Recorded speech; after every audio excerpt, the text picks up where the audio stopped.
Hi, I am Trainee Kumar, and it's been a great journey with the QSpiders. So, like every other students, I was searching for how to get into a company, and it is all how it started. While searching for a good institute and what to do next, or to be honest, like I was zero in coding as well. So I guess like QSpiders gave me everything that I required, like whatever the skills that are required to pursue a company.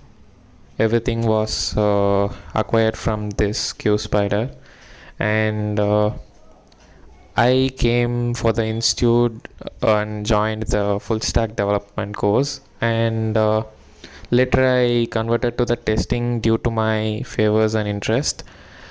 And during this journey, many of my mentors like Karnika ma'am and Chandrasekhar sir, Chandan sir, so they helped me a lot in learning a lot of new things.